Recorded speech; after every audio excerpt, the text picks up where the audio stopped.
Apocalipsis capítulo 1. ¿Todos tienen su Biblia?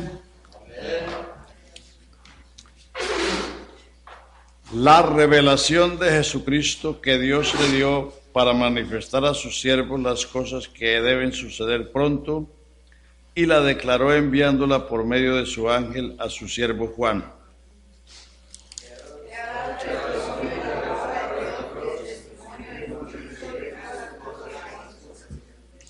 Bienaventurado el que lee y los que oyen las palabras de esta profecía y guardan las cosas en ella escritas, porque el tiempo está cerca.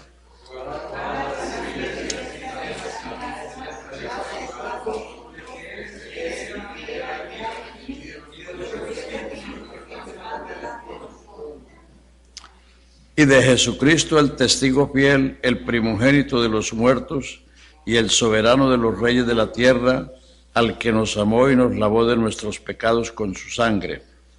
Y nos hizo rey y sacerdote para Dios su Padre. A él sea gloria e imperio por los siglos de los siglos. Amén. He aquí que viene con las nubes, y todo ojo le verá, y los que le traspasaron, y todos los linajes de la tierra harán lamentación por él. Sí, amén. Yo soy el alfa y la omega, principio y fin, dice el Señor, el que es, el que era, el que ha de venir, el Todopoderoso. Yo, Juan, vuestro hermano y copartícipe vuestro en la tribulación y en el reino y en la paciencia de Jesucristo, estaba en la isla llamada Patmos por causa de la palabra de Dios y el testimonio de Jesucristo. Yo estaba en el Espíritu en el día del Señor, y oí detrás de mí una gran voz como de trompeta, que decía: yo soy el alfa y la omega, el primero y el último. Escribe en un libro lo que ves y envíalo a las 7 iglesias que están en Asia: a Éfeso, Esmirna, Pérgamo, Tiatira, Sardis, Filadelfia y la Odisea. Y me volví para ver la voz del que hablaba conmigo, y vuelto vi 7 candeleros de oro. Y en medio de los 7 candeleros de oro a uno semejante al Hijo del Hombre, vestido de una ropa que llegaba hasta los pies y ceñido por el pecho con un cinto de oro. Su cabeza y sus cabellos eran blancos como blanca lana, como nieve, sus ojos como llama de fuego. Y sus pies semejantes al bronce bruñido, refulgente como en un horno, y su voz como el ruido de muchas aguas. Su boca salía una espada aguda de 2 filos, y su rostro era como el sol cuando resplandece en su fuerza. Cuando le vi, caí como muerto a sus pies, y él puso su diestra sobre mí, diciéndome: no temas, yo soy el primero y el último. Y el que vivo y estuve muerto, mas he aquí que vivo por los siglos de los siglos. Amén. Y tengo la llave de la muerte y del Hades. Escribe las cosas que has visto, las que son y las que han de ser después de estas. Que has visto en mi diestra, de los 7 candeleros de oro, las 7 estrellas son los ángeles de las 7 iglesias, y los 7 candeleros que has visto son las 7 iglesias. Amén. Gloria a Dios. Este, que es el último libro de la Biblia, comienza con las palabras: la revelación de Jesucristo que Dios le dio para manifestarla a sus siervos. Juan conocía a Jesús en carne y lo conocía resucitado, pero él no lo conocía glorificado. Por eso esta es la revelación de Jesucristo en gloria, como es y como ha de venir. Y aquí en este capítulo, en el verso 19, está la división del libro de Apocalipsis, que es importante saberlo para entonces entender lo que en él está escrito. Verso 19 dice: escribe lo que has visto. Número 1. Las cosas que son. Número 2. Y las que han de ser después de estas. Lo que Juan vio fue a Jesús glorificado, y él no lo identificaba. Por eso dije: vi a uno semejante al Hijo del Hombre. O sea, él asociaba el que él conocía con el que estaba viendo, pero por eso dijo semejante. Semejante no es igual, es parecido. Entonces Jesús se le identificó y le dijo: no temas, yo soy el primero y el último, el que vivo y estuve muerto, y aquí que vivo por los siglos de los siglos. Tengo las llaves del infierno y de la muerte. Entonces, esta es lo que Juan vio. Entonces, escribe las cosas que has visto. El capítulo 1 es la descripción de cómo es Jesucristo en gloria y cómo ha de venir.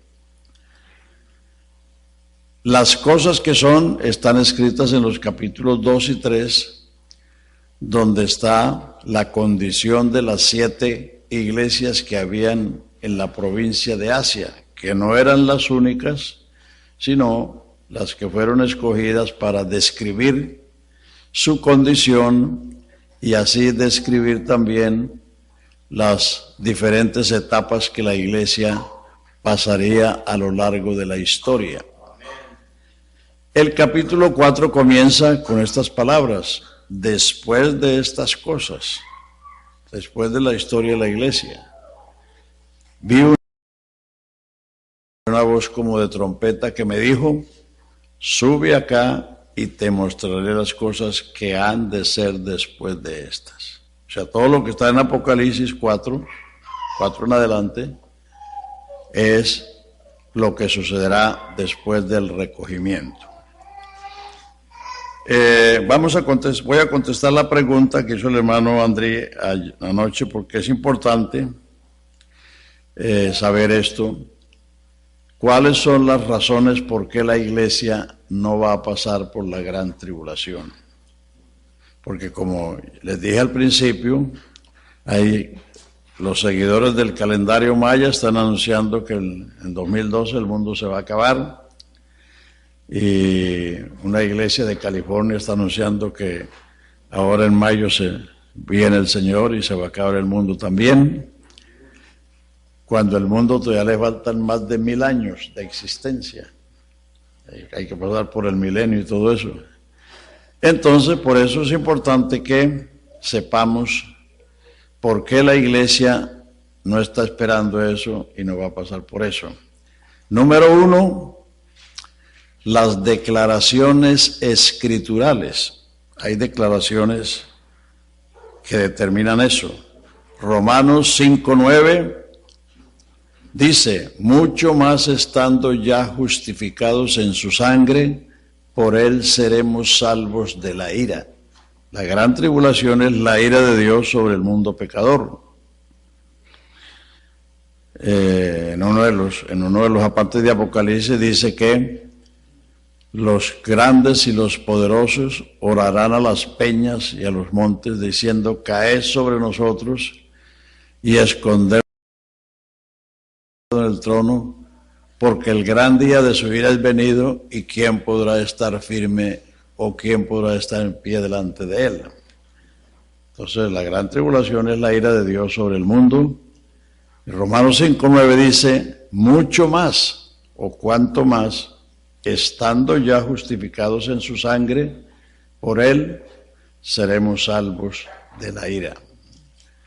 Primera de Tesalonicenses 1:9 y 10: vosotros os convertisteis de los ídolos para servir al Dios vivo y verdadero, y esperar de los cielos a Jesús, quien nos libra de la ira venidera.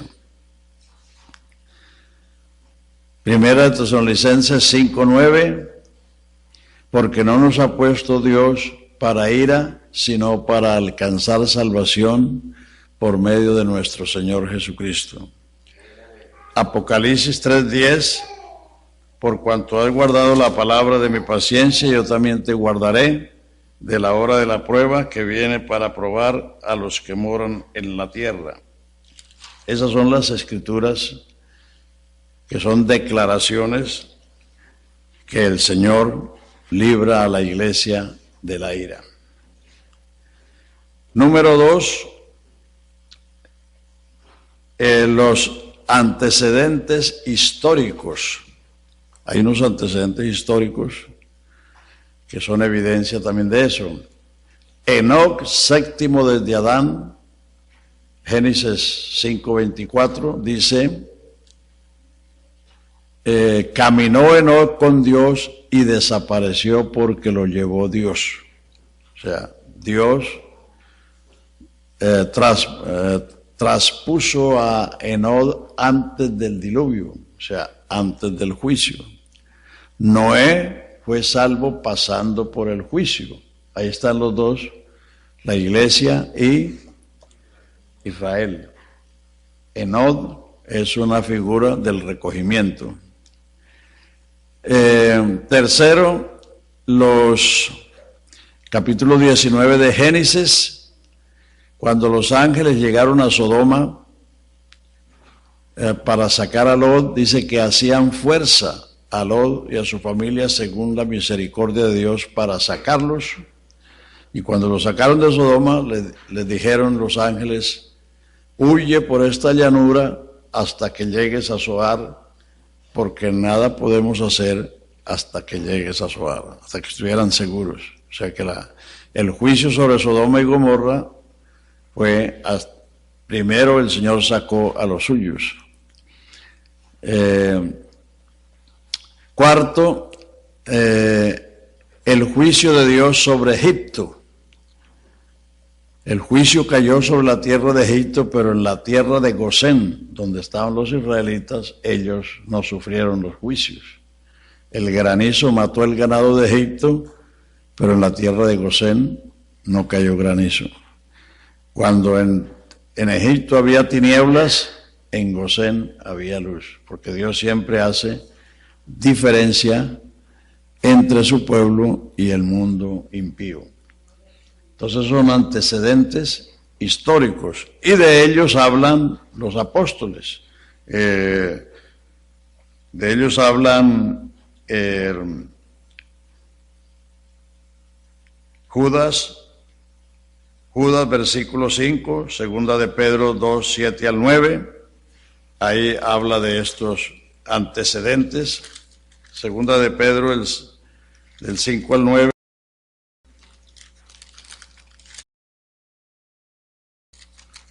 Segunda de Pedro 2, del 7 al 9 dice, y libró al justo Lot, abrumado por la nefanda conducta de los malvados, porque este justo que moraba entre ellos afligía cada día su alma justa viendo y oyendo los hechos inicuos de ellos. Sabe el Señor librar de tentación a los piadosos y reservar a los injustos para ser castigados en el día del juicio.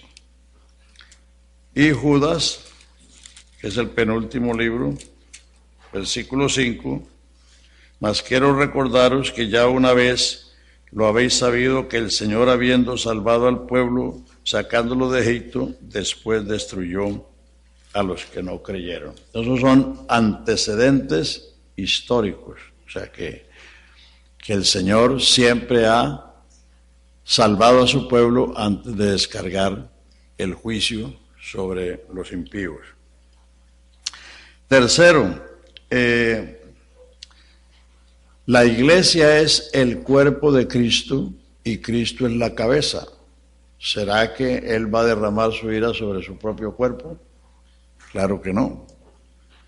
Es imposible, porque como ya hemos visto, la gran tribulación es la ira de Dios y Él no va a derramar su ira sobre su propio cuerpo.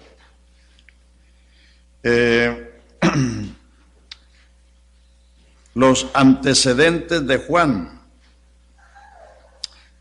Aquí hay, como dije ya, en el libro de Apocalipsis tiene tres divisiones: la revelación de Cristo en gloria, las cosas que son, o sea, los acontecimientos que la iglesia pasaría a lo largo de su historia, y el capítulo 4 dice: después de estas cosas vi una puerta abierta en el cielo y una voz como de trompeta que me dijo: sube acá y te mostraré las cosas que han de ser después de estas, y al instante yo fui en espíritu al cielo, y vi un trono, y a uno sentado, y vio los ángeles, los querubines, los serafines, todas las criaturas celestiales, adorando a Dios por ser el Creador. Entonces, de ese acontecimiento de Juan en espíritu al cielo, esa es una figura del recogimiento o del arrebatamiento. Y eso está sustentado con otras dos experiencias que tuvo Juan antes. Juan fue uno de los 3 discípulos íntimos que fueron con Jesús al monte de la transfiguración. Y el último versículo del capítulo 16 de Mateo, en el capítulo 16 de Mateo fue donde Pedro recibió la revelación de que Jesús era el Cristo. Y el último versículo de San Mateo 16 dice, Jesús dijo, de cierto digo que hay algunos aquí que no gustarán la muerte hasta que no vean al Hijo del Hombre viniendo en su reino. Y el capítulo 17 comienza diciendo, 6 días después tomó Jesús a Pedro, a Jacobo y a Juan y los llevó a un monte alto y se transfiguró delante de ellos, de tal suerte que los vestidos eran blancos como la luz. Y se les aparecieron Moisés y Elías hablando con Jesús, y entonces vino una nube que los cubrió, y de la nube salió la voz que dijo, este es mi Hijo amado en quien tengo todo contentamiento, a él oíd. Entonces, y en el verso 20 o más adelante dice que el Señor le dijo a los discípulos que a nadie contaran la visión, porque no fue Moisés que vino en persona, ni Elías, porque estaban muertos, sino que era una visión. Entonces el apóstol Pedro en su segunda carta, capítulo 2, menciona ese hecho, diciendo, nosotros no damos a conocer la venida del Señor siguiendo fábulas por arte compuestas, sino habiendo visto con nuestros propios ojos su majestad en el monte santo, cuando una voz fue enviada de la magnífica gloria. O sea que la transfiguración fue una mini venida. Es decir, que el Señor a través de ese acontecimiento demostró, porque Él apareció ahí como aparece en Apocalipsis 1, los vestidos como la luz, su rostro como el sol cuando resplandece en su fuerza, o sea que Él dejó trascender su gloria, su majestad, y les dijo, de cierto digo que hay aquí algunos que no gustarán la muerte hasta que vean al Hijo del Hombre viniendo en su reino. Esos 3 discípulos lo vieron, Pedro, Jacobo y Juan. Y entonces Pedro en su segunda carta, capítulo 1, hace alusión. Entonces ese es el primer antecedente de Juan respecto a la segunda venida de Cristo. El otro está en el capítulo 20 del Evangelio de Juan, cuando Jesús le hizo repetir a Pedro 3 veces, si lo amaba estos. Entonces Jesús le dijo, cuando eras mozo, cuando eras joven, te ceñías e ibas donde tú querías, pero cuando fueres viejo, te ceñirá otro y te llevará donde tú no quieres. Y con esto le dio a entender de qué muerte iba a glorificar a Dios. Y en ese momento venía Juan por ahí y Pedro le dice, ¿y a este no le dices nada? Entonces el Señor le dijo, ¿y qué a ti? Si yo quiero que él quede hasta que yo venga. Entonces salió el dicho que Juan no iba a morir, que iba a quedar hasta la venida del Señor. Entonces Juan tiene esos 3 antecedentes. El monte de la transfiguración, lo que le dijo Jesús resucitado, y el hecho de que fue en espíritu al cielo y comenzó a ver lo que había en el cielo y después comenzó a ver lo que pasaba en la tierra. Entonces, esos tres hechos son antecedentes que hacen que la ida de Juan en espíritu al cielo sea una figura o de el arrebatamiento o del recogimiento. Entonces son los antecedentes de Juan, esa sería la cuarta razón. Primero, las declaraciones escriturales. Segundo, los antecedentes históricos.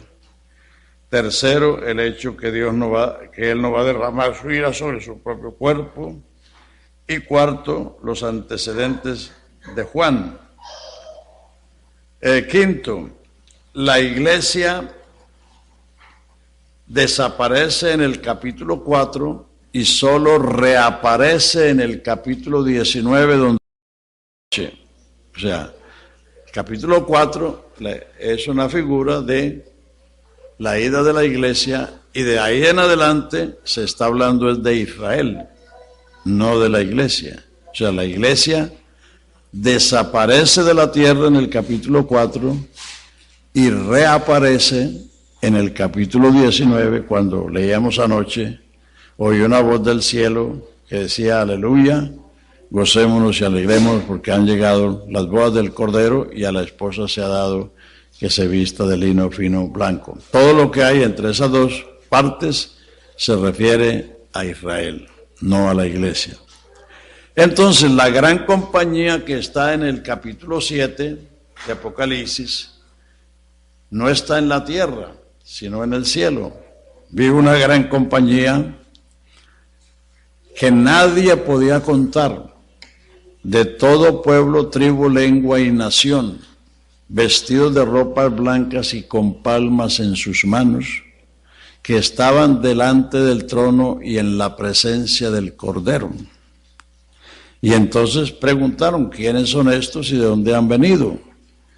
La versión antigua dice: estos son los que han salido de gran tribulación, no de la.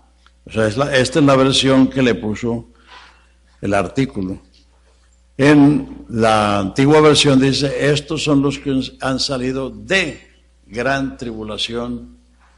Entonces, esa compañía es la iglesia, porque es imposible que de la gran tribulación salga una compañía incontable de todo pueblo, tribu, lengua y nación, cuando la gran tribulación es para poner en cintura a Israel para que se convierta, y en ese tiempo es cuando Dios va a tratar con Israel según las escrituras que hemos visto ayer, y por lo tanto esa compañía es la iglesia, pero la iglesia ahí no está en la tierra, sino en la presencia del Cordero, delante de su trono, vestidos de ropas blancas y con palmas en sus manos. Y para estar en eso tiene que haber pasado por la resurrección. Y porque Apocalipsis 19, donde leíamos anoche, han llegado las bodas del Cordero y a la iglesia se le ha dado que se vista de lino fino blanco, que son las acciones justas de los santos. Entonces, la iglesia, es decir, esos no son los salidos de la gran tribulación, sino de gran tribulación. La iglesia ha sufrido tribulación en todas las épocas y en todas partes del mundo. Actualmente en la China están sufriendo cosas espantosas los creyentes. En la época de la Unión Soviética sufrieron cientos de miles, murieron. Cientos de miles han muerto en la China por eso. Ahora, en los países árabes, por ahí vi una noticia hoy que salió ahí por el internet, o que el hermano la trajo, de un egipcio encontró a la esposa leyendo la Biblia y cogió y la mató. Y mató a sus hijos también, por estar leyendo la Biblia. Porque para los musulmanes, si un musulmán se convierte al cristianismo, es digno de muerte para ellos. Entonces, la iglesia ha sufrido tribulación en todos los tiempos, en diferentes partes del mundo, es decir, en Sudamérica, hace 50 años se sufrió persecución. En Colombia hay un poco de mártires enterrados que murieron por causa de Cristo. Y todavía, en los últimos tiempos, todavía hay gente que ha muerto por esa causa en Latinoamérica. O sea que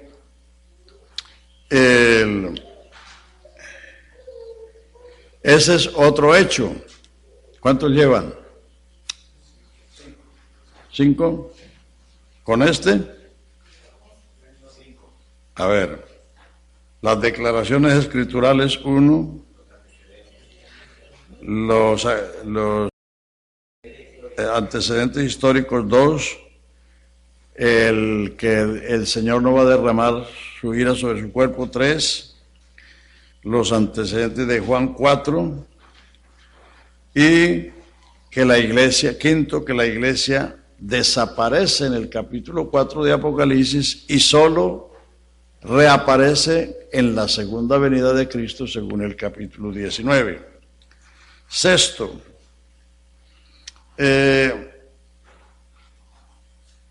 la gran compañía. Entonces, esta gran compañía de todo pueblo, de toda tribu, de toda lengua y de toda nación son la iglesia, que como ya dije, no están en la tierra, sino delante del trono, en la presencia del Cordero ya, porque profecía es historia anticipada. O sea, profecía. Juan estaba viendo las cosas que han de ser después de estas. Juan vio las 3 cosas, recuerden eso. Vio a Jesucristo glorificado como es y como ha de venir, vio la historia de la iglesia y vio lo que sucederá después de la historia de la iglesia. Entonces, la gran compañía es el punto sexto. Séptimo, la iglesia es un cuerpo indivisible, porque hay una teoría de que, de las teorías que hay de la segunda venida de Cristo o de la gran tribulación, que en el recogimiento solo irán los consagrados y que los no consagrados tendrán que pasar por la gran tribulación para que se purifiquen. Entonces, la iglesia es un cuerpo indivisible y a veces eso lo relacionan con el remanente. El remanente solo se refiere a Israel porque Israel es una nación y en diversas partes de la Escritura habla de ese remanente, en los días de Elías, en los días de Isaías, y el apóstol Pablo también en su capítulo 11 Romanos dice que como Dios tenía un remanente en los días de Elías y lo tuvo en los días de Isaías, también los tuvo en el primer siglo, y la prueba era el mismo, que él era israelita, y todos los miles de los primeros 7 capítulos de los Hechos, que eran israelitas, que fueron salvos, precisamente porque Israel sí tiene un remanente. No todos los de Israel son israelitas, sino que en Isaac será llamada descendencia. Entonces la iglesia es un cuerpo cuya cabeza es Jesucristo, y no hay tal cosa como eso que unos se van y otros se quedan para que pasen su purgatorio aquí. Esa es otra invención de purgatorio. Esa es la sexta. ¿Ah?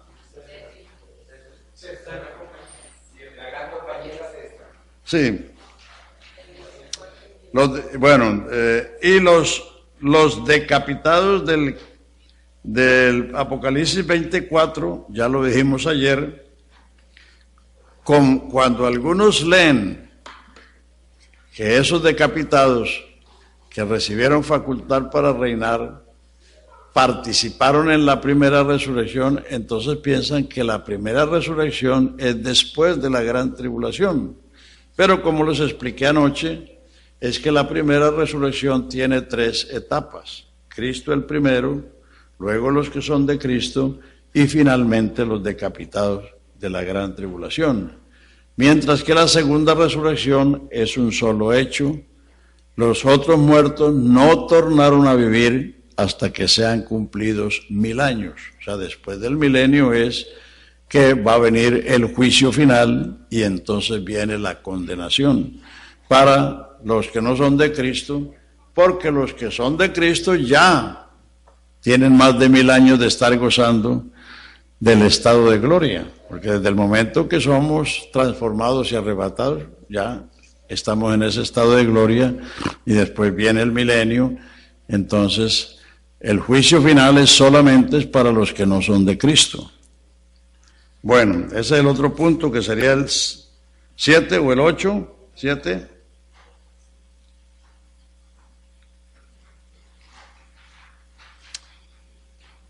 Bueno, entonces ahí tiene 7 o 8. O sea, a ver, enumerémoslos. Las declaraciones escriturales, 1. Los antecedentes, 2.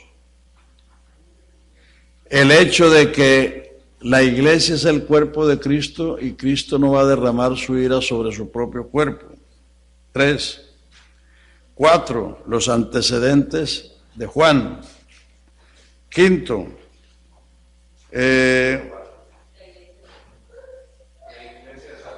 La iglesia desaparece en el capítulo 4 de Apocalipsis y reaparece en el capítulo 19. 6. La gran compañía del capítulo no están en la tierra, sino en el cielo, en la presencia de Dios. Ya los vio resucitados con palmas en sus manos y vestiduras blancas. Es el 7, ¿no? ¿Ah? Sí. Hable uno porque casi no se oye. La sexta es: la iglesia es un cuerpo indivisible. La anterior era el 6. Ahora sí. La gran compañía es la sexta. Exacto. ¿Y la ahora sí. cuál es? Entonces la séptima es: la iglesia es un cuerpo indivisible. Que no hay tal cosa como que unos sí se van en el recogimiento y otros tienen que quedarse para purgar sus pecados. Ese es otro purgatorio inventado por los evangélicos.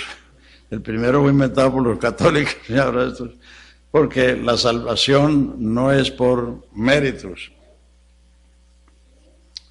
Y 8, los decapitados de la gran tribulación, los decapitados de Apocalipsis 24, son la tercera parte de la primera resurrección. Y pueden poner esta otra también.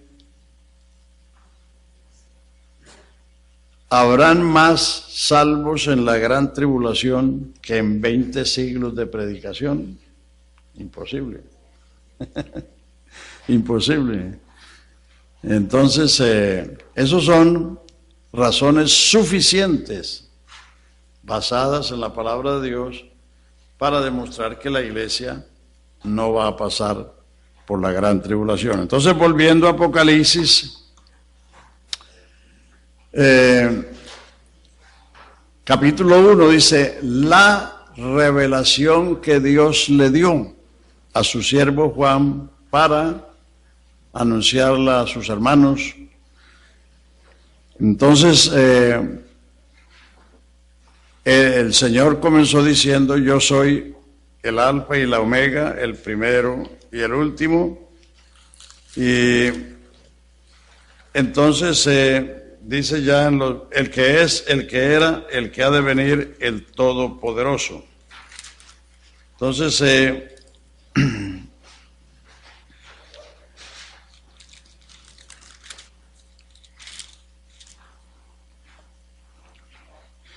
versículo 9: yo, Juan, vuestro hermano y copartícipe vuestro en la tribulación, en el reino, en la paciencia de Jesucristo, estaba en la isla llamada Patmos por causa de la palabra de Dios y el testimonio de Jesucristo. Yo estaba en el Espíritu en el día del Señor, y oí detrás de mí una gran voz como de trompeta que decía, el primero y el último: escribe en un libro lo que ves y envíalo a las 7 iglesias. Y me volví para ver la voz que hablaba conmigo, y vuelto vi 7 candeleros de oro, y en medio de los 7 candeleros de oro a uno semejante al Hijo del Hombre. O sea, él estaba asociando el que veía con el que él conocía. Semejante al Hijo del Hombre, que tenía una vestidura hasta sus pies, que es el vestido sacerdotal, porque él es el sumo sacerdote. Sus cabellos blancos como la nieve, ceñido por el pecho con un cinto de oro. El oro es la divinidad, la deidad.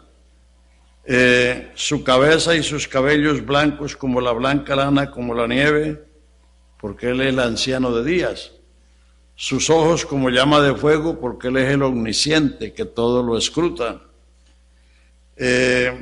Sus pies semejantes al bronce bruñido, refulgente como en un horno, porque él es el juez de todos. El bronce habla del juicio.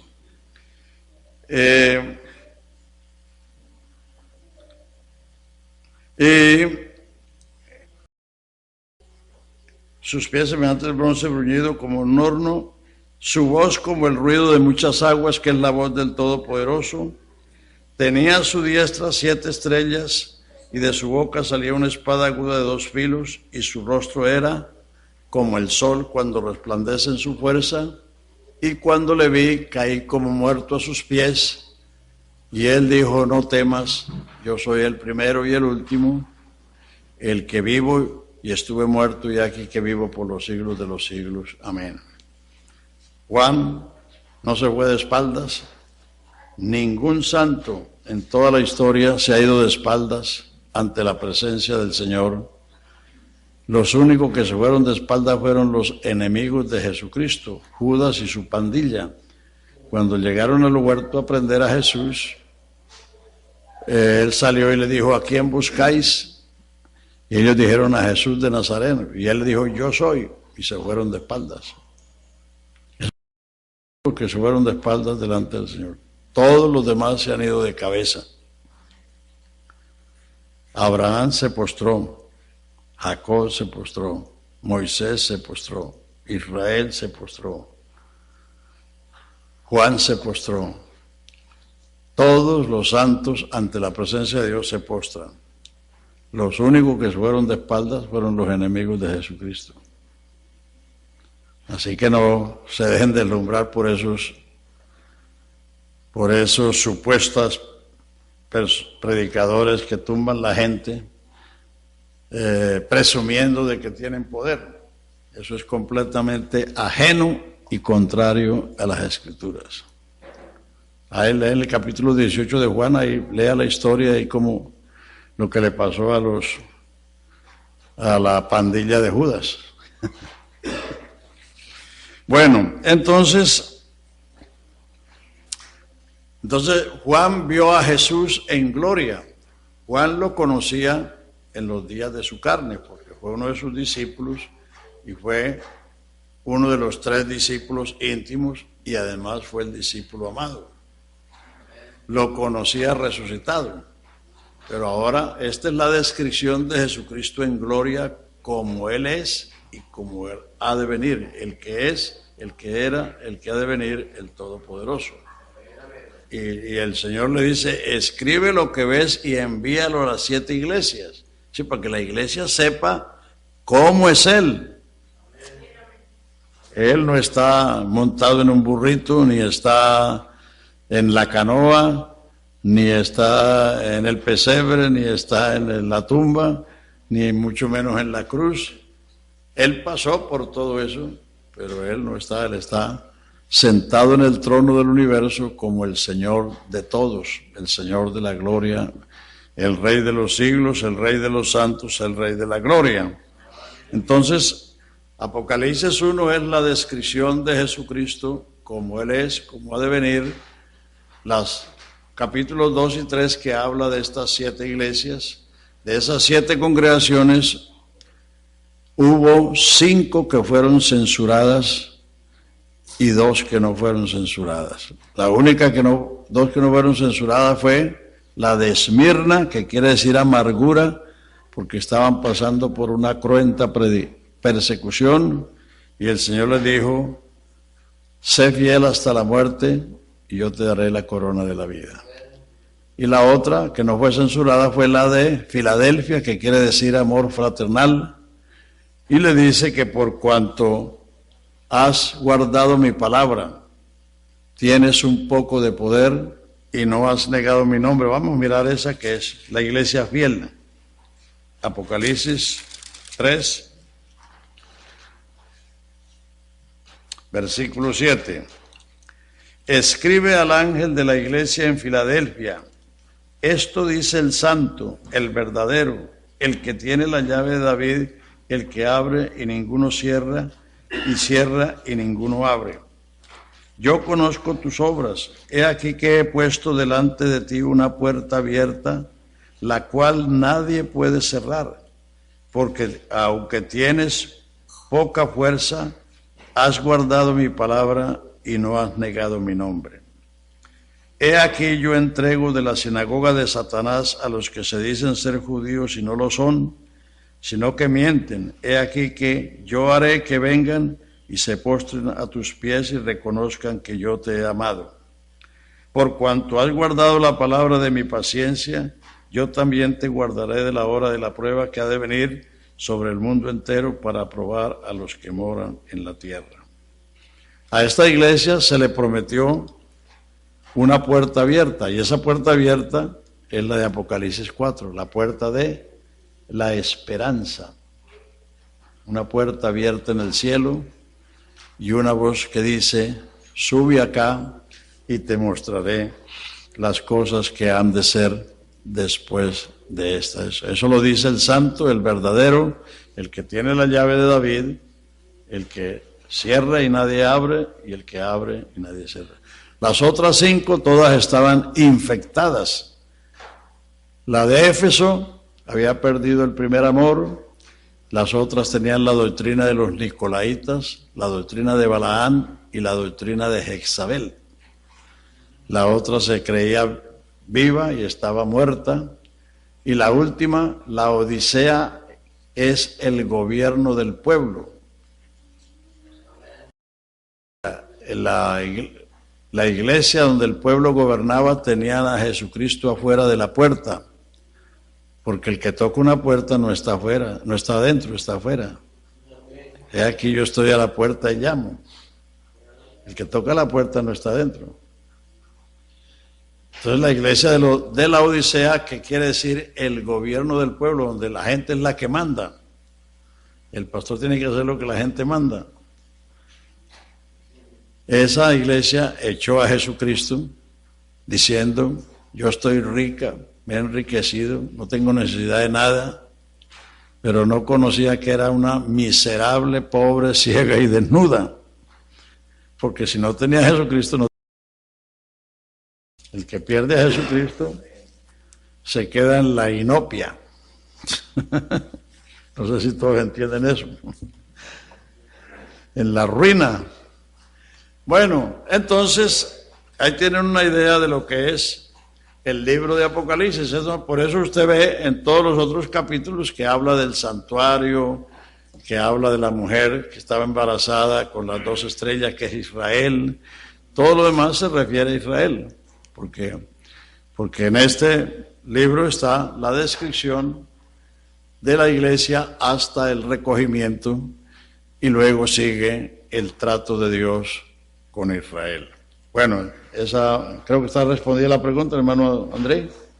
Bueno, había otras preguntas sobre lo que hemos dicho. Vamos a recordar y a repasar. Entonces, los eventos futuros, los eventos escatológicos son en su orden. Lo que la iglesia espera no es la segunda venida de Cristo, sino el recogimiento. El Señor viene a las nubes con voz de mando, con trompeta de Dios, y convocará a su pueblo, y su pueblo Los muertos resucitarán, los vivos seremos transformados y juntos iremos a recibir al Señor y estaremos siempre con el Señor. Eso se llama la parusia o la aparición. No es la segunda venida de Cristo, sino la aparición de Cristo para llevar a su pueblo. Bueno, dice, comúnmente uno escucha el término rapto o arrebatamiento. ¿Son términos correctos o no? Arrebatamiento y recogimiento están en la Biblia. Rapto es un término antibíblico e incorrecto, porque rapto es el que se roba una muchacha. Al hombre que se lleva a la novia por la fuerza o lo acusan de rapto. ¿Cuándo dejó la iglesia de utilizar ese término? ¿Perdón? ¿Cuándo dejó la iglesia de utilizar ese término rapto? Porque lo utilizaba. Sí, no, es que, porque como es que esos términos están en la literatura evangélica, ¿no? Entonces la gente leyendo la literatura cogen esos términos, pero por eso hay que saber cuáles son los términos bíblicos para no usar términos antibíblicos e incorrectos. ¿Qué iba a decir, hermano?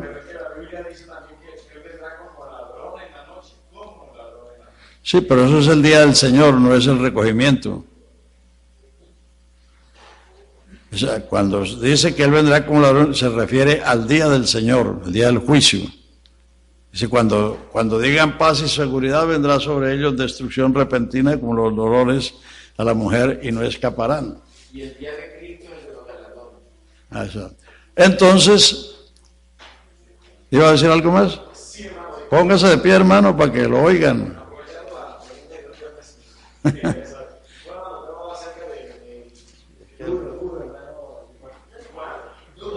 Juan en el monte de la confirmación hablaba, ¿qué relación tiene cuando Pablo dice que él vio a un hombre que fue al cielo?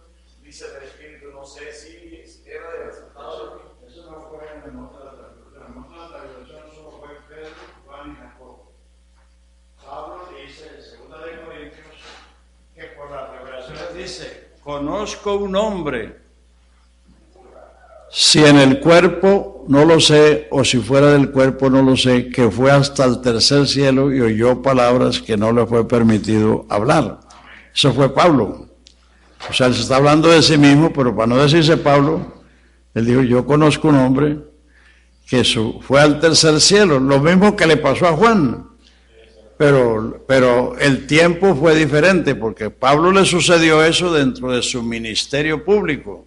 Entonces, en el tiempo en que él estuvo predicando, y Juan le sucedió esto en el fin del primer siglo, cuando estaba preso en la isla de Patmos. Juan, en cierta manera, se cumplió lo que el Señor le dijo, porque Juan, antes de mandarlo a la isla de Patmos, lo echaron en un caldero de aceite hirviendo para cocinarlo, pero no le pasó nada. Entonces lo mandaron a la isla de Patmos para que se muriera de hambre. Es una isla que está en el mar Egeo. Y él salió de la isla de Patmos, porque después vino un emperador que alivió la situación y él vivió en Éfeso. Y él escribió esto en el Apocalipsis y las epístolas por el año 96, 95, 96. O sea, él fue el que sobrevivió a los apóstoles. Por eso en las epístolas se le llama el anciano, porque era él el único sobreviviente de los apóstoles. En cambio los otros murieron, Pablo y Pedro murieron en el año 68, en el reinado de Nerón. Entonces, por eso son casos distintos en tiempo y también en lo que estaba diciendo esto, porque Pablo entonces está diciendo que a causa de las revelaciones, para que él no se inflara, entonces el Señor le mandó un mensajero que lo abofeteaba, para que a causa de las revelaciones no se enalteciera. Y entonces Pablo oró 3 veces para que el Señor le quitara esa aflicción, y el Señor le dijo, bástate mi gracia. Esto lo está enseñando como una lección. Entonces dice, cuando soy débil, soy poderoso, porque la potencia de Dios se perfecciona en la flaqueza humana. Entonces lo está dando como una lección de que él, por la grandeza de las revelaciones que tuvo, el Señor tuvo que ponerle un desinflador. Exacto. Bueno, ¿dónde íbamos? Bueno, entonces está claro lo de Apocalipsis, que se compone de 3 partes. Capítulo 1, la revelación de Jesucristo. Capítulo 2 y 3, la revelación de las iglesias, la historia de la iglesia. Y del capítulo 4 en adelante, las cosas que han de suceder después de estas. ¿Hay otra pregunta sobre lo que hemos estado mirando? Bueno, entonces vamos a repasar. Lo que la iglesia espera es el recogimiento. Del recogimiento va al tribunal de Cristo para recibir los galardones por su servicio, su trabajo. Del tribunal de Cristo va a las bodas del Cordero. Estos acontecimientos se sucederán durante 7 años, y durante esos 7 años estará actuando el anticristo, porque el anticristo se manifestará cuando el Espíritu de Dios se vaya con la iglesia. Entonces lo que impide al anticristo manifestarse o personificarse es que el Espíritu de Dios está en la iglesia, y la iglesia le hace resistencia, y por eso, pero una vez que la iglesia sea levantada, entonces el mundo quedará a la merced de él. Entonces se manifestará aquel inicuo al cual el Señor destruirá con el resplandor de su venida, con el poder de su potencia y con el resplandor de su venida. Esa es su segunda venida.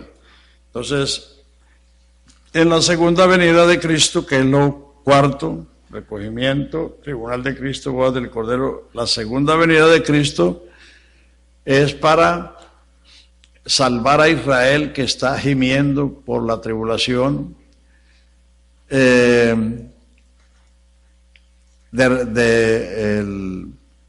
hacer el juicio de las naciones por el trato que le han dado a Israel, y juzgar al mundo con justicia. Y una vez que el gobierno del anticristo sea destruido totalmente, entonces el Señor establecerá el milenio, que es el 7º día de la creación o el reposo de la creación. Y este reino, el reino de Dios sobre la tierra, es un reino de 1000 años, presidido por Cristo. Dice en el capítulo 10 o 11 de Isaías, dice, en justicia reinará un rey y príncipes presidirán en juicio. Allí, el Señor, nosotros hemos dejado todo, ¿qué pues tendremos? Él le dijo, vosotros que me habéis seguido en las tribulaciones y en las tentaciones, se sentaréis sobre 12 tronos juzgando las 12 tribus de Israel. Los 12 apóstoles son los 12 apóstoles del Cordero, y son los que van a sentarse sobre 12 tronos juzgando las 12 tribus de Israel. Pablo es el apóstol al mundo gentil. Pablo fue designado predicador, apóstol y maestro de los gentiles en fe y verdad. La iglesia judía comenzó en Jerusalén, y la iglesia judía decreció hasta que desapareció. Eso está dicho en las parábolas del capítulo 13 de Mateo, cuando Cristo les dio la parábola del sembrador. Le dijo que la semilla caída en buena tierra daría fruto a 100, a 60 y a 30, o sea, decreciendo, que no es lo normal. Lo normal es que un árbol frutal da fruto primero a 30, después a 60 y después a 100. Eso se lo dijo a ellos porque en el capítulo anterior, el 12 de Mateo, ellos habían cometido el pecado imperdonable, la blasfemia contra el Espíritu Santo. Cuando él echó fuera un demonio, dijeron que él lo hacía por Belzebú, príncipe de los demonios. Entonces, por eso en el capítulo 13, la parábola del sembrador está de esa manera, y además los discípulos le preguntaron que por qué les hablaba en parábolas a ellos. Entonces Jesús les dijo, porque a vosotros les es concedido saber los misterios del reino de Dios, pero a ellos no, porque viendo no ven y oyendo no oyen, para que se conviertan y yo los sane. Estaban bajo juicio. En cambio, la misma parábola en el capítulo 8 de Marcos dice, la semilla que cayó en buena tierra dio fruto a 30, a 60 y a 100, que es lo normal. Entonces, la iglesia que comenzó en la casa de Cornelio, con una familia, fue la que llegó a Antioquía, de Siria, y desde Antioquía el apóstol Pablo llevó el evangelio por todos los alrededores de Jerusalén hasta Ilírico en Europa. Entonces, Antioquía se volvió el centro mundial de evangelismo. De allí salió Pablo a todos los viajes, de allí regresó de todos los viajes para dar cuenta de todo lo que el Señor había hecho entre los gentiles. Entonces la iglesia judía decreció hasta que desapareció. Y la iglesia que ha llegado hasta nosotros es la iglesia gentil que comenzó en la casa de Cornelio, llegó hasta Antioquía de Siria y de ahí se difundió al mundo conocido de aquel entonces, que era África, Europa y Asia. Entonces, por eso la iglesia se conoce mundialmente como una iglesia gentil. Sí han habido israelitas que se han convertido a Cristo en estos 20 siglos, pero ellos han sido incorporados a la iglesia, porque por un espíritu fuimos todos bautizados en un cuerpo, sean judíos, sean griegos, sean siervos, sean libres, sean varones, sean hembras. A todos se nos dio a beber de un mismo espíritu. El que entra en Cristo pierde la identidad de judío o de gentil y se vuelve miembro del cuerpo de Cristo.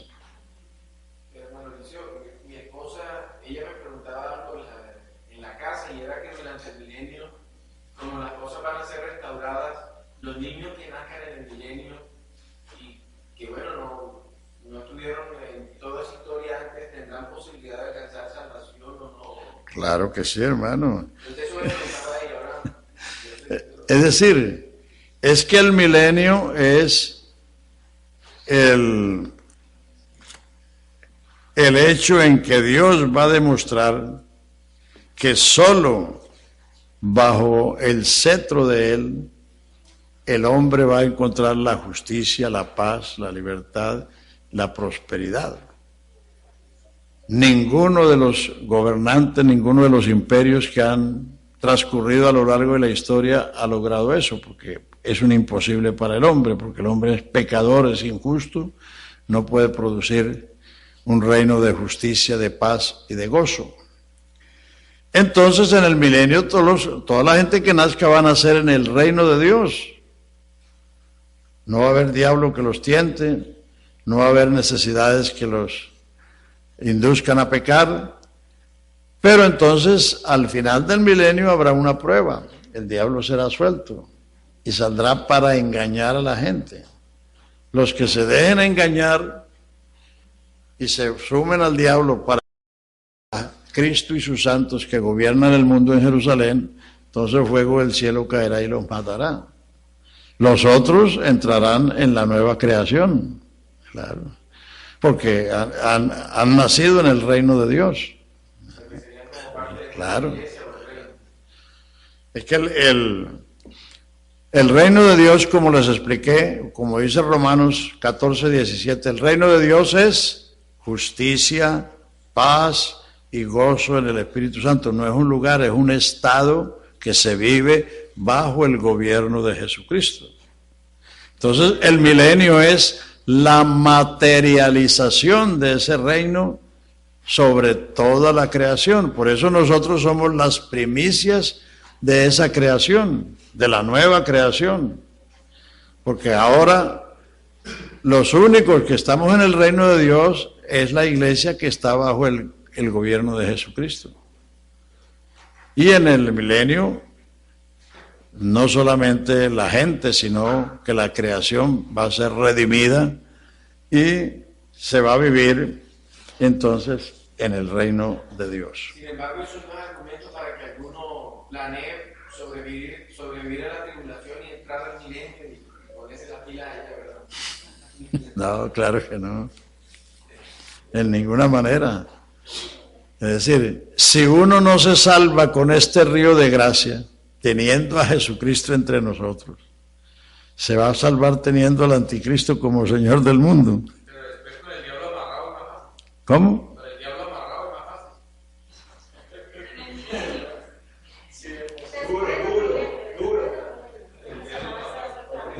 fácil. El diablo estará amarrado en el milenio, pero no ahora. No en la gran tribulación. La gran tribulación.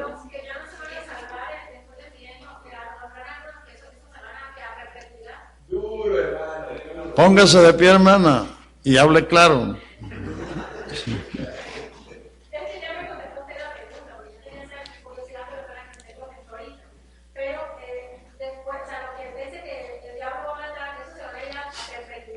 Voy a necesitar un intérprete porque...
Sabemos que en la tribulación el Señor va a volver a su trato con Israel. Yo lo que quiero saber es si cuando hablamos de Israel, hablamos de Israel como nación, no como pueblo creyente, porque... No como individuos, es decir, Israel como nación tiene promesas porque Dios hizo un pacto con ellos como nación. Es la única nación en el mundo. En Romanos hay seis hechos que distinguen a Israel. Entonces, entre ellos es la única nación que Dios la escogió y la adoptó como su de Egipto, de Arabia. Entonces, es la única nación con la que Dios hizo un pacto. Es la única nación que dio la gloria de Dios en el Sinaí y en el tabernáculo. Es la única nación a la que Dios le ha hecho promesas. Entonces, como tal, Dios va a cumplir con ellos. Nosotros no tenemos promesas como canadienses, ni como colombianos, ni como estadounidenses. No, nosotros tenemos promesas como iglesia. La iglesia es el cuerpo de Cristo y como individuos, como personas.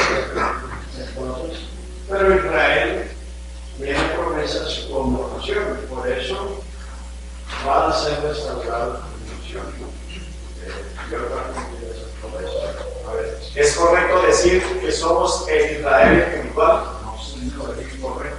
Siempre se ha dicho eso. Lea Gálatas 6:15.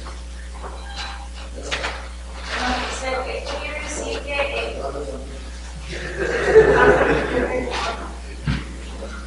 Gálatas 6, 15 y 16, busquen.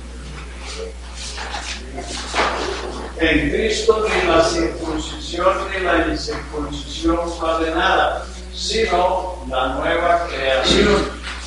Y todos los que anden conforme a estas reglas, las reglas de la nueva creación, pase a ellos, pase misericordia a ellos, Jehová y a Israel de Dios.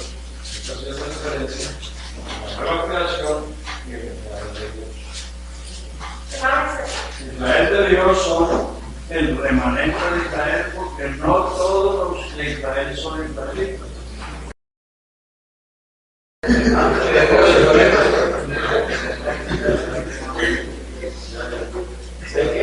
¿Sí qué? 6, 15 y 16. ¿Se lo repito? Porque en Cristo Jesús ni la circuncisión vale nada ni la incircuncisión, sino una nueva creación. Y a todos los que anden conforme a esta regla, paz y misericordia sea a ellos y al Israel de Dios. Ahí hay una coma. Antes de la I hay una coma. Paz y misericordia a los que sigan las reglas de la nueva creación. Israel no ha nacido de nuevo. Va a nacer de nuevo cuando se convierta. Lo que pasa es que como Israel desapareció del mapa, ya en los mapas mundiales no estaba Israel desde el año 70 del primer siglo hasta 1948. Entonces la iglesia por muchos siglos creyó que Israel había desaparecido y que la iglesia lo había sustituido. Pero es por falta de estudiar la escritura.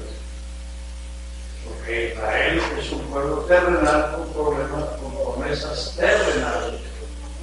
Tanto es que la salida de Egipto era para qué? Para ir a la tierra. Dios nos estableció cuando pecaron, cuando el castigo, Dios nos desterró. Y cuando les extendió su misericordia, nos volvió a su tierra.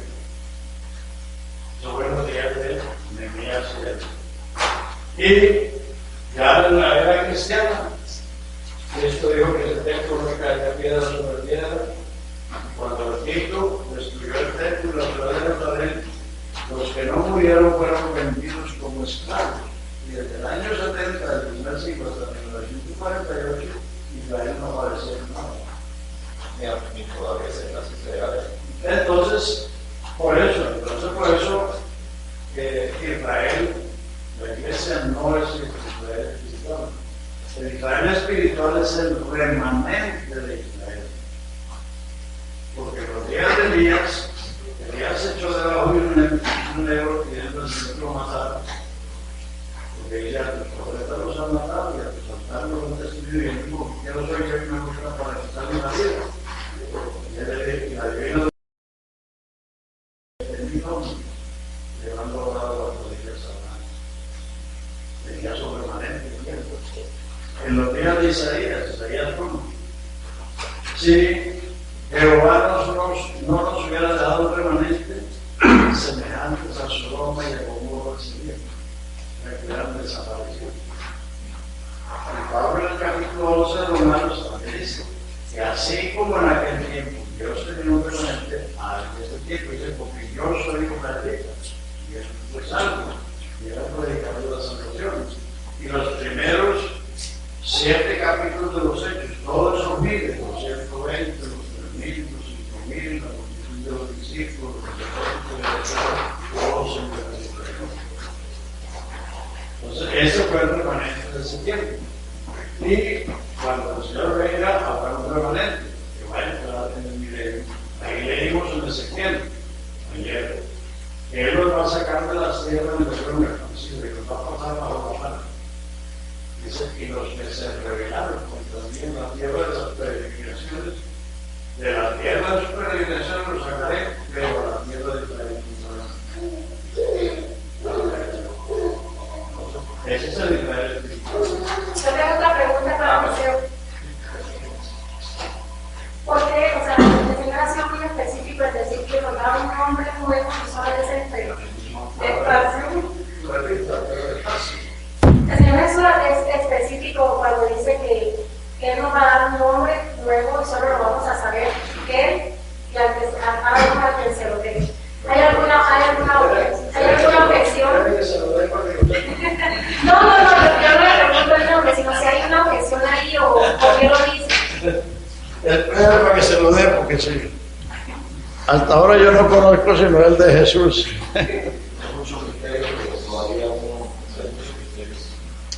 Bueno, ¿hay alguna otra pregunta del tema, de lo que se ha tratado? De los eventos que se han tratado. ¿Hay alguna pregunta? ¿O todo está claro? A ver, hermano. Bueno, en el monte de la transfiguración, que dice pues que los cosas que subieron allá, Juan, Pedro y Jacobo, que vieron a Ismael, a Elías y a Moisés. Pero digo yo, bueno, los vieron a ellos si eran ellos, porque cuando leemos por allá que Saúl mandó llamar a la hechicera para que se apareciera Samuel, se dice que no era Samuel. Entonces aquí que aparecen Elías y Moisés, que ya estaban muertos. Dos cosas distintas. La pregunta, bueno, el monte de la transfiguración fue una visión. El Señor le dijo a los discípulos que a nadie le queda la visión, hasta que Él nos lo visitara la visión.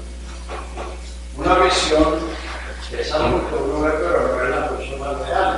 Por ejemplo, Pablo iba para partir para la misión y el Espíritu no lo dejó ir.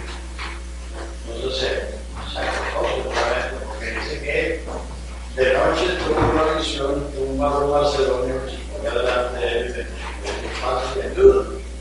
No fue un hombre que le dejó Juan para la carta. Una visión de la...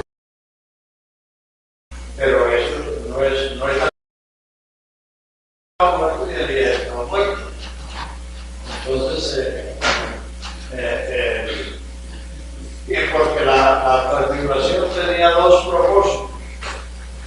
La transfiguración tenía dos propósitos. Número uno, mostrar la mini venida.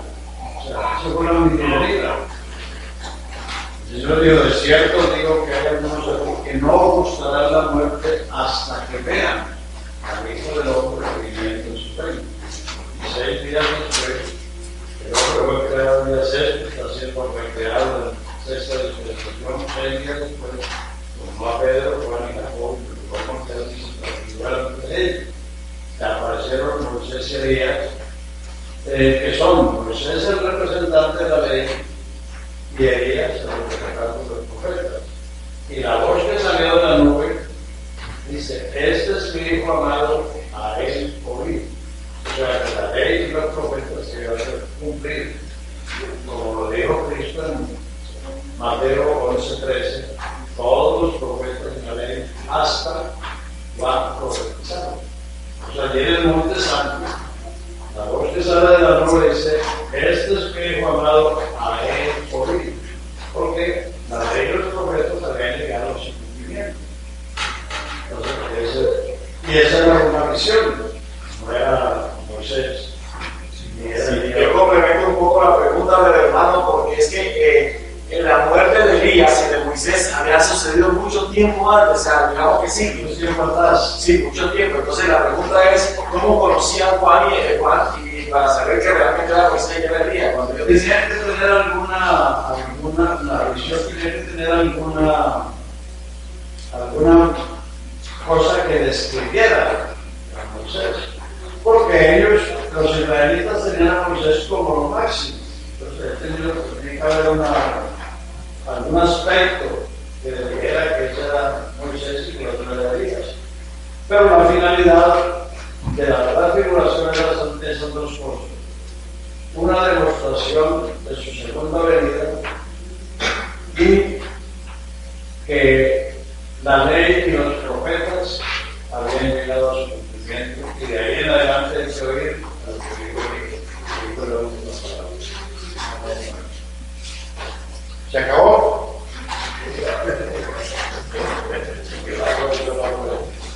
A ver. Ah, es que ya es la hora también. A ver, sí, hermano, bien pueda. Es que se dice que hay muchos judíos que se han vuelto cristianos, ¿cierto? Se han convertido al cristianismo. Entonces van a ser juzgados como cristianos en la iglesia, en parte de la iglesia. Lo que acabo de decir, todos los que se han convertido en estos bendecidos han entrado en la iglesia. Sí. La iglesia es un pueblo, Israel es una nación. Una cosa muy diferente. La iglesia es el cuerpo de Cristo. Por un espíritu, todos fuimos bautizados, ya incorporados en un cuerpo, sea judío, sea griego, sea siervo, sea libre, sean varones, sean hembras. A todos se les dio a beber el mismo Espíritu. El que entra en Cristo pierde su identificación. Ya no es judío, ahora es cristiano. Ya no somos antiguos. Recuerden que en Efesios 2:11 dice: acordaos vosotros que en otro tiempo erais llamados gentiles. No eres que es el Señor, ahora somos cristianos. ¿Qué quiere decir cristiano? Hombre de Cristo, mujer de Cristo. Una persona que pertenece a Dios. Yo soy cristiano, está diciendo yo pertenezco a Cristo. Entonces, ya cuando se entra en Cristo se pierde la identidad. La identidad natural se adquiere la. Bueno, y entonces, pero yo conozco personas que se han convertido al judaísmo. Entonces, esas personas, si mueren, digamos así, convertidos al judaísmo. El judaísmo está pasado a la historia. El judaísmo es una ley. La ley tenía su ministerio. La historia de la humanidad está dividida en tres partes. Claro que los historiadores seculares aún religiosos la dividen en dos partes. Antes de Cristo, después de Cristo. La Biblia la divide en tres. Lea Romanos 5:13. Antes de la ley había pecado en el mundo, pero donde no hay ley no se inculpa. No obstante, reinó la muerte de Adán hasta Moisés, y no pecaron de la manera de la resurrección de Adán, el cual la figura de lo que había de venir. O sea, antes de la ley es de Adán al Sinaí, 2500 años. La ley fue promulgada en el monte Sinaí y operó hasta el Calvario. Calvario se cumplió la ley. Promulgaron Moses 1500 años. Y en Romanos 3:21 dice: ahora después de la ley, ahora sin la ley, ahora aparte de la ley. Porque la ley funcionó, por eso ahora no se están apedreando a los que se están quemando los hechiceros. Pero la ley era así. Que no guardaba el sábado, no tenía el adúltero, la adúltera, como estaba bien. La que se casaba diciendo que era virgen y no era virgen, le cortaba el tiempo. Porque la ley, era así, la ley dijo: ojo por ojo, diente por diente, mano por mano, vida por vida.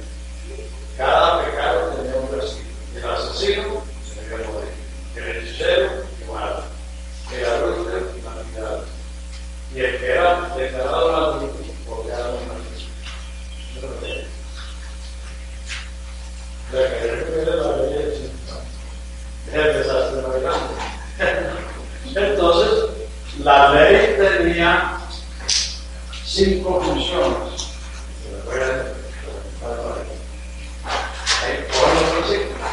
Romanos 3:18 y 19, o 19 y 20. Romanos 3. Pero sabemos que todo lo que la ley dice lo dice a los que están en la ley, para que todo el mundo cierre su boca ante el juicio de Dios. Porque por las obras de la ley delante de Dios, porque por la ley es el conocimiento liberal. La ley vino para revelar el pecado. Y Romanos 7, 7 y 8 dice, Pablo, yo no conociera la concupiscencia si la ley no dijera no codiciarás. El verso 8 dice que el pecado tomando ocasión me engañó y Romanos 7, 7 y 8.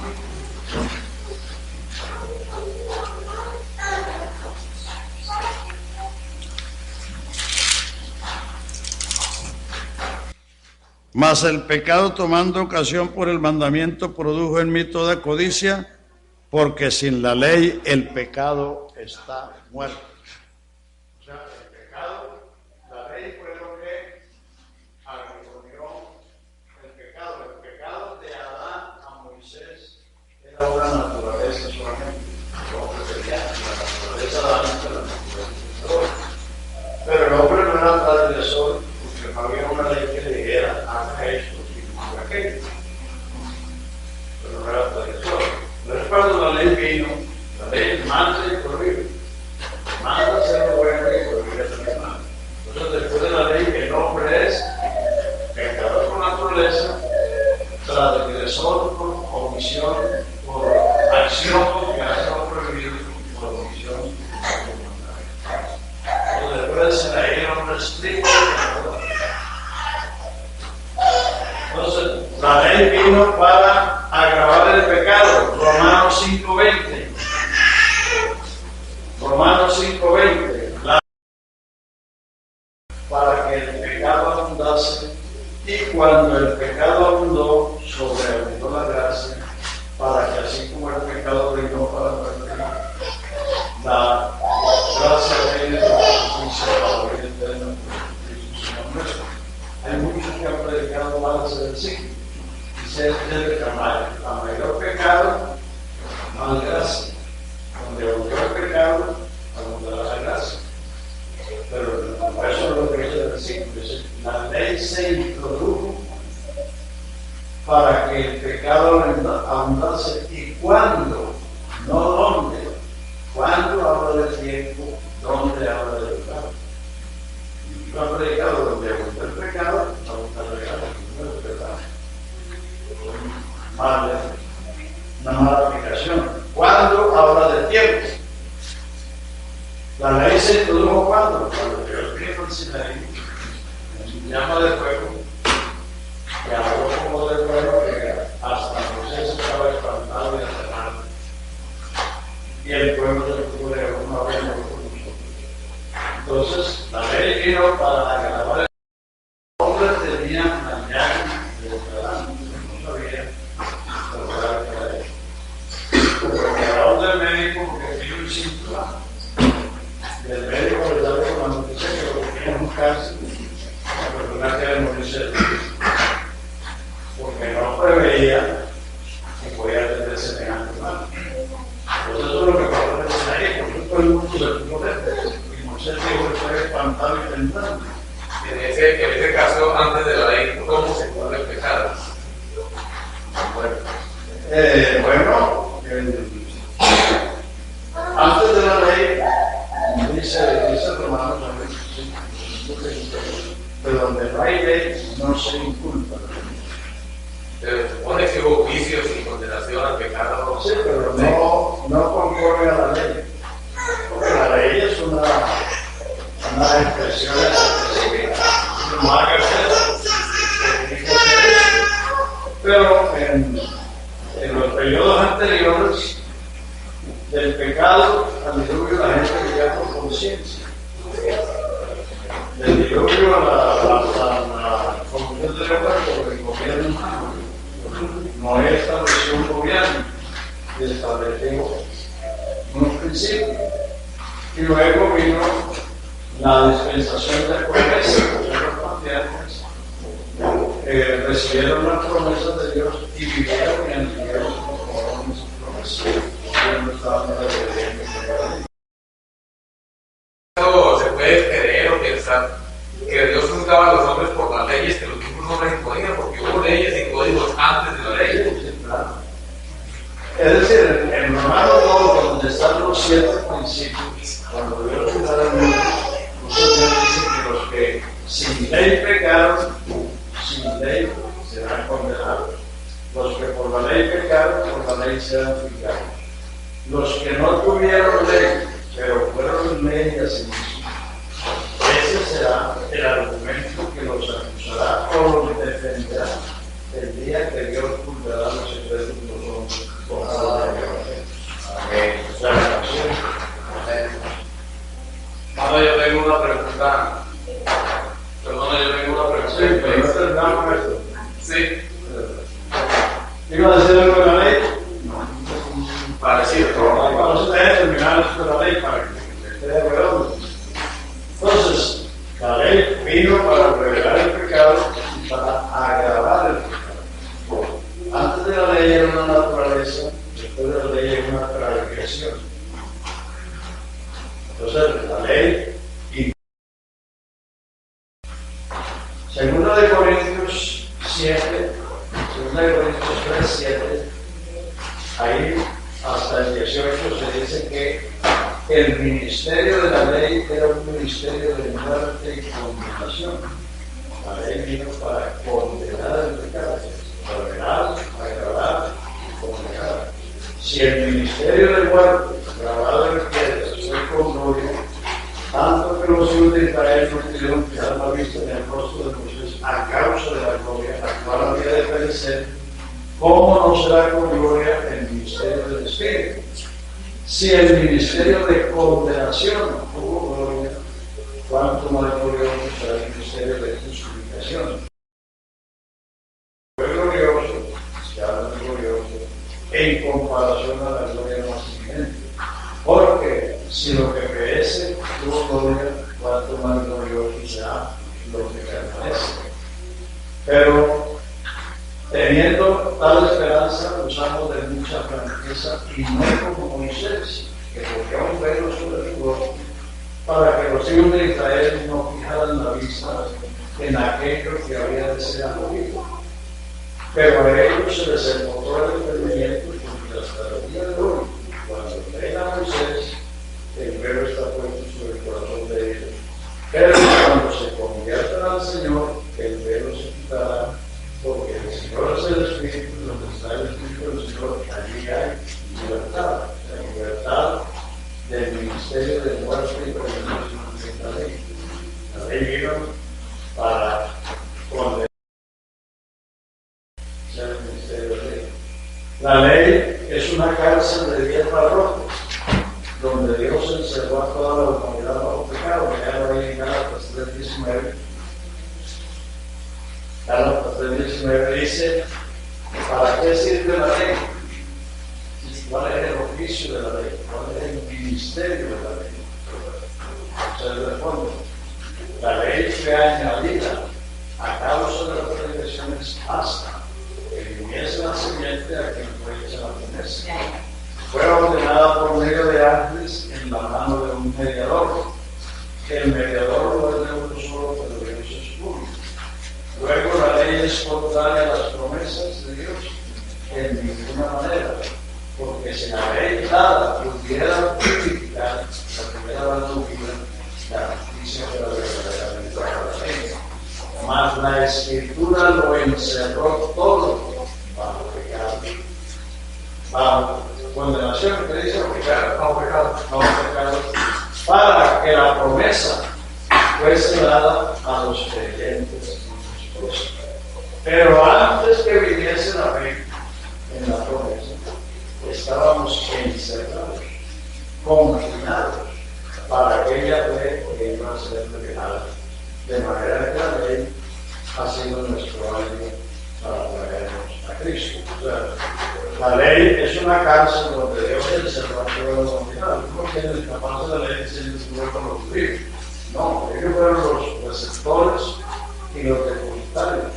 Pero Dios encerró a todos bajo pecado, bajo condenación, hasta que viniese la simiente a que fue hecha la promesa. Y esa promesa es Jesucristo. Jesucristo es la simiente de la mujer, la simiente de Abraham y el Sidón de Judá. Esa es la promesa. Y Jesucristo vino a abrir las puertas de la cárcel y libertar a los cautivos. O sea que la ley es ordena el pecado, agrava el pecado, condena el pecado, encarcela al pecador y le llama maldice al pecador. Maldito todo aquel que no permaneciere en las palabras de esta ley para cumplir. Ese es el misterio de la ley. Entonces Cristo nos redimió del pecado, pues, de la ley y de la maldición de la ley. Ahí lo pueden ver en Gálatas 3:13.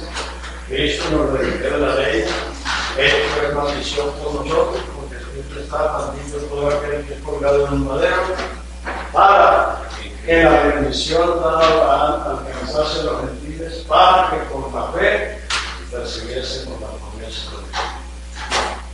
Gálatas 4:4 dice: venido el cumplimiento del tiempo, Dios envió a su Hijo nacido de mujer, suyo la ley, para que redimiese a los que estaban bajo la ley. Él nos redimió del pecado de la ley y de la maldición de la ley. De todo eso, porque la ley vino y tuvo su función, pero su función es que la ley está para eso. La ley favorece al inocente, pero ¿quién era inocente? Entonces la ley lo que hace es por el transgresor de caer encima. Y la ley no podía hacer otra cosa. Porque somos pecadores y además somos pecadores por voluntad propia. Entonces la ley no tenía otro camino que caer sobre nosotros. Pero Cristo nos redimió del pecado, de la ley y de la maldición. Ahora sí, hermano, a ver, hermano. Mi pregunta por ahí con el tema es referente al ser. O sea, leo en 1 Tesalonicenses 5:23, me da a entender que el cuerpo está compuesto de cuerpo, alma y espíritu. Entonces mi pregunta es, ¿cuál es la diferencia entre el alma y el espíritu? El orden es espíritu, alma y cuerpo, no cuerpo, alma y espíritu. Vamos a Génesis 1:27. Creó Dios al hombre, a imagen de Dios lo creó, varón y hembra los creó. Crear es traer a la existencia lo que no existía, pero yo no tenía cuerpo.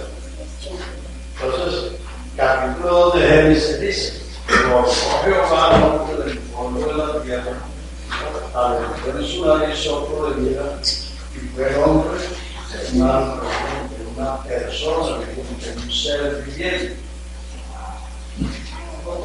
Si usted lee Génesis 46:27 o 26, dice: con 70 personas descendió Jacob a Egipto.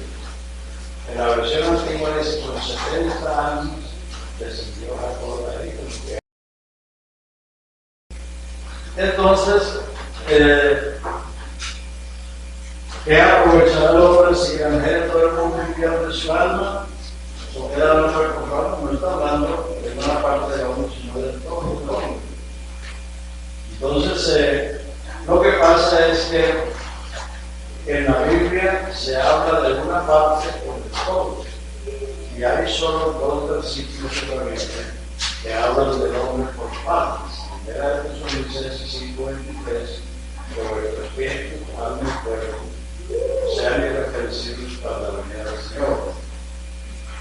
Hebreos 4:12, la palabra de Dios es más penetrante que toda espada de Dios que parte el alma, el espíritu, la cultura y los tuétanos, diciendo los pensamientos y la intención del corazón. Esos son los únicos versículos que hablan del hombre por partes, además hablan de una parte por el todo.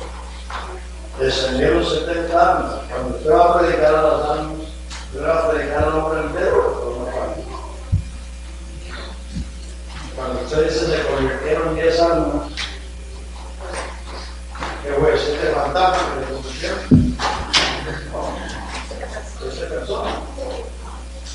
Lo mismo usa el término carne. Génesis 6:3. No contenderá mi espíritu por el hombre siempre, porque el hombre es carne. Salmo 65. A ti vendrá toda carne y beberán. Correcto 28. Derramaré mi espíritu sobre toda carne. Está hablando de una parte, pero todo, porque el hombre no es una carne. Entonces, cuando se habla de alma, hablando de la persona entera. Entonces, ya hablando del alma, discriminando por partes, entonces vamos a ver qué es el alma. ¿Qué es lo que el Señor le dio al muñeco que hizo? Un espíritu. Jehová dice, ciertamente espíritu de Dios hay en el hombre. El espíritu de Dios me hizo y el soplo del omnipotente me dio vida. Cuando habla de la muerte, no habla de que el alma se fue a Dios, sino el espíritu. El Salmo 25 dice, en tus manos encomiendo mi espíritu. Eclesiastés 12:7 dice, el polvo va al polvo, porque el espíritu se fue a Dios, que lo dio. El Señor Jesús en la cruz dijo, Padre, en tus manos encomiendo mi espíritu. Esteban, cuando estaban peleando, dijo, Señor Jesús, recibe mi espíritu. O sea, lo que el hombre recibió de Dios fue un espíritu, y lo que se vuelve a Dios es ese espíritu. Pero ese espíritu está acompañado de alma, que en este caso son las facultades que el hombre tiene a diferencia del animal. El hombre tiene inteligencia, raciocinio, voluntad y emociones. Ese es el alma. Léalo en Job 38. A ver, ¿por qué en la Biblia? ¿Cómo es que quieren saber y no le ponen bolas a la Biblia? Job 38.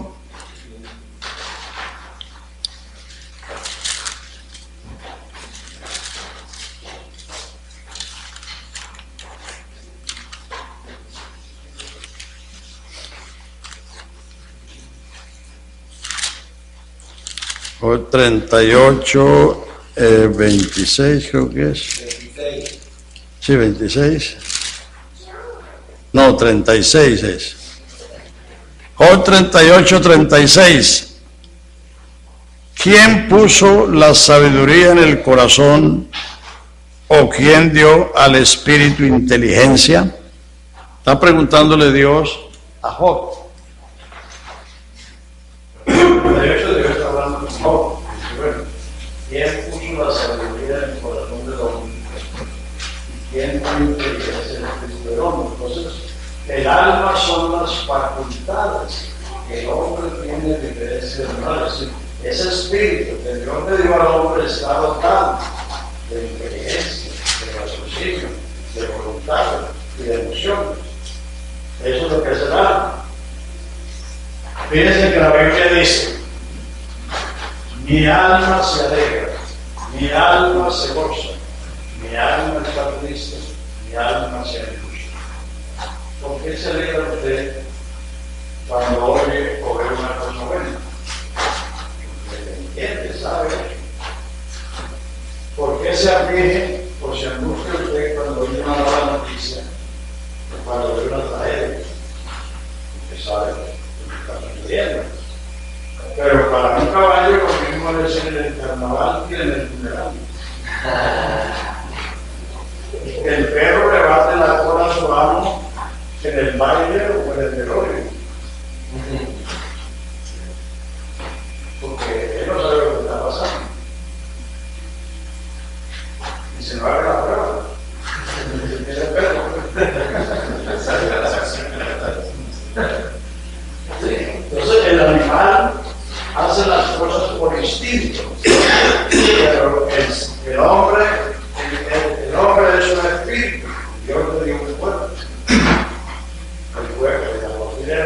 hizo la mujer. No dice que la creó, que la había creado. Primero la creación y después la formación. Entonces, el alma son las facultades. Mi alma se alegra, mi alma se angustia, mi alma está triste, mi alma se goza. ¿Por qué no gozamos? ¿Por qué no gozamos el Señor? Porque sabemos, entendemos estas cosas. Fíjate que me confesó que llega muchas veces que está la ropa. En toda Navidad, pero aquí no hay muñecos, no hay imagen. Porque no saben lo que nosotros sabemos. Entonces, el alma son esas facultades que el hombre tiene, y ahí se lo dice el Señor ahora. ¿Quién puso la sabiduría en el corazón del hombre?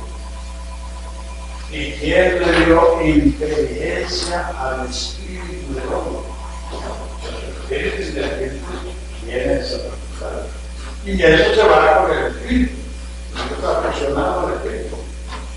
Entonces, claro que en la cultura, como la cultura católica es la que predomina en muchas partes, la gente tiene los hábitos de eso. Entonces, el alma se la llevó el diablo, el alma se fue con Dios, por ejemplo, con las almas del purgatorio, todo eso que tienen esa idea.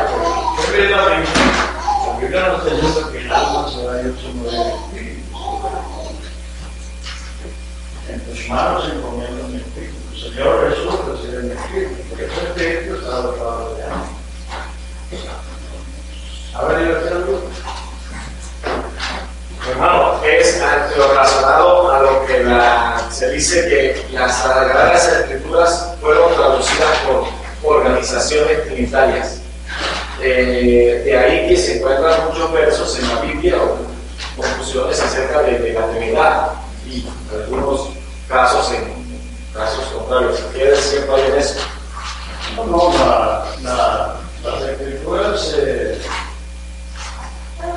es cierto que la mayoría de los traductores, no todos, la mayoría de los traductores son de creencias trinitarias y se han incluido en algunos casos, pero no quiere decir que hayan cambiado los textos. Por ejemplo, voy a decirle algunos, por ejemplo, en la última versión, el verso 19 dice: y de ser discípulos, doctrinándolos, enseñándolos. Esto ya no dice doctrinando. Y de ser discípulos, bautizando y enseñando. Y eso puede ser una influencia trinitaria porque ellos dicen que predicar doctrina produce división, que ellos no hablan de que no predican doctrina. Ahora, la doctrina de la Trinidad solo existe en la mente de la gente que se lanza en la doctrina de la Trinidad, no existe en la reunión, no existe en el cielo. La fe importada de las doctrinas paganas, los babilonios, los persas, los griegos, los egipcios, los hindúes, todos ellos tienen la Trinidad pagana. Y el catolicismo la importó de allá. El catolicismo es una mezcla de paganismo, judaísmo y algo de cristianismo. Por eso lo mantuvo. Una mezcla de los altares, los altares de los sacerdotes, el incienso de la ley. Y las imágenes y los rezos provienen del paganismo. Entonces, todos los versículos que hay en la Biblia son explicables respecto a la unicidad. No a la Trinidad. La Trinidad no existe. Y el mejor ejemplo es el hombre. El hombre es espíritu, alma y cuerpo, pero el hombre no son tres. El espíritu, alma y cuerpo. En primera de Juan 5:7 también es lo agregado. Dicen eso, pero yo no creo que es conveniente hacer eso porque eso le puede perder crédito a la gente. Eso tiene su explicación. Ya dice tres son los que dan testimonio en el cielo: el Padre, el Verbo y el Espíritu, y estos tres son uno. El Padre, ¿quién es? El Espíritu. ¿Por qué se hizo Padre? Porque engendró un Hijo. Y el Verbo es su palabra. Está dicho, pero los tres son uno. Porque el Espíritu y el Verbo lo son dos. No pueden separar su palabra de su persona. Usted puede separar su palabra de su persona, puede separar el Verbo de Dios. Lo que es imposible. Ahora, ¿por qué él es Padre? Porque es un hijo. Como usted. Si tiene hijo, cuando no tiene hijo, pues es Padre. Es la misma persona. Esos tres son uno. En cambio, el siguiente versículo dice: tres son los que dan testimonio en la tierra: el Espíritu, el agua y la sangre, y estos tres concuerdan en uno, porque son elementos diferentes. Agua es una cosa, el Espíritu es otra cosa, y el Espíritu, el agua y la sangre. Son tres elementos que están en el plan de la redención. Y concuerdan en uno, no tienen ningún problema explicarlo. Eso lo están diciendo que hay Trinidad en una parte. Hermano, lo último ya como para concluir, cómo estudiar la Biblia, lo de ayer. Bueno, perdón. Ojalá que, hermano Eliseo, perdón, si puedo utilizar el micrófono para que quede bien la grabación. Hermano del Eliseo, antes de pasar la pena, retomando el tema de alma, cuerpo y espíritu. La Biblia dice: ¿qué ganará el hombre si granjeare todo el mundo y perdiere su alma? ¿Qué es lo que se pierde? ¿Y qué es lo que se pierde? El hombre se pierde entero. El hombre cayó entero, el Señor lo ha rescatado entero, y si se deja perder, se va a perder entero. No es una parte. Es lo que seguramente no me entendió lo que dije. La Biblia habla del hombre de una parte por el todo. Formó al hombre del polvo de la tierra, alentó en su nariz soplo de vida, y fue el hombre un alma, un ser viviente, una persona viviente. Tanto que las versiones antiguas decían: con 70 almas descendió Jacob a Egipto. No fue 70 espantos, sino 70 personas. No contenderá mi espíritu con el hombre siempre, porque el hombre es carne. A ti vendrá toda carne y orarán. Derramaré mi espíritu sobre toda carne. Está hablando de una parte por el todo. Solo hay dos versículos que discriminan al hombre por partes, que es los que le cité ya. Ahora sí. Bueno, la mejor manera de estudiar la Biblia es leerla libro por libro. No a saltos, no a brincos. No es que usted lea un poquito hoy en el Salmo y otro poquito en San Mateo y otro poquito en Apocalipsis. No, eso no es la manera de leer ni de estudiar la Biblia, sino usted lea libro por libro. Cada libro fue escrito con un propósito, cada libro tiene un tema. Cuando usted lee el libro entero, usted tiene un panorama de los personajes, de los lugares, de los acontecimientos. Entonces usted tiene una idea general de qué es lo que se le está diciendo. Número uno. Número dos, usted tiene que usar las reglas elementales. ¿Quién dijo lo que yo estoy leyendo? ¿A quién se lo dijo? ¿Cuándo lo dijo? ¿En qué tiempo? Los que no creen en la planificación familiar todavía están diciendo crecer y multiplicados, pero eso se lo dijo el Señor a la primera pareja. Él no lo siguió repitiendo. Pero los que no creen en la planificación familiar, entonces dicen: no, Dios dijo crecer y multiplicados. Pero ¿cuándo dijo eso? ¿Y a quién le dijo eso? Entonces eso hay que tomarlo en cuenta. ¿Por qué lo dijo? ¿Qué circunstancias, qué situaciones habían en ese momento, en ese lugar, con esas personas, para que se les dijera lo que se dice? Entonces son cosas que hay que tomar en cuenta. ¿Quién lo dijo? ¿A quién se lo dijo? ¿Cuándo lo dijo? ¿Por qué lo dijo? ¿Y para qué lo dijo? Toda la escritura es divinamente inspirada y útil para enseñar, convencer, corregir, instruir en justicia, a fin de que el hombre sea enteramente preparado para toda buena obra. Es decir, dejen la costumbre de leer la Biblia a saltos. Esos planes que ofrece Sociedad Bíblica ahí en la parte de atrás de la Biblia. No, eso pero eso no es una guía de lectura real. Lea libro por libro.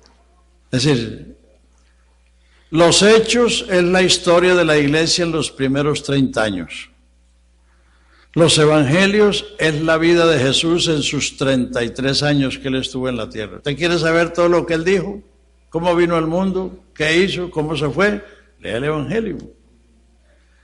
Las epístolas fueron escritas para enseñar doctrina, Romanos para enseñar la justificación, Gálatas para enseñar la liberación, Efesios para enseñar la iglesia, Filipenses para enseñar la experiencia cristiana, Colosenses para enseñar que Cristo es la cabeza de la iglesia, Tesalonicenses para enseñar el recogimiento, la venida del Señor y el día del Señor, y así sucesivamente. Entonces, todas las cartas tienen un tema y un propósito. Las únicas que no tienen eso son Corintios, porque los corintios tenían un catálogo de problemas. Entonces el apóstol fue abordando cada problema y a través de la instrucción fue corrigiendo esos males que habían en Corinto. La división, la inmoralidad, los sacrificados a los ídolos, los problemas del matrimonio, el mal uso de la cena, el error de la resurrección. Entonces él fue abordando cada problema que había en la iglesia y corrigiéndolo con la instrucción. Y para eso es la instrucción, para corregir, para convencer, corregir, y a fin de que la persona sea enteramente preparada para toda buena obra. Bueno, ahora sí hasta la vuelta. Dios les bendiga.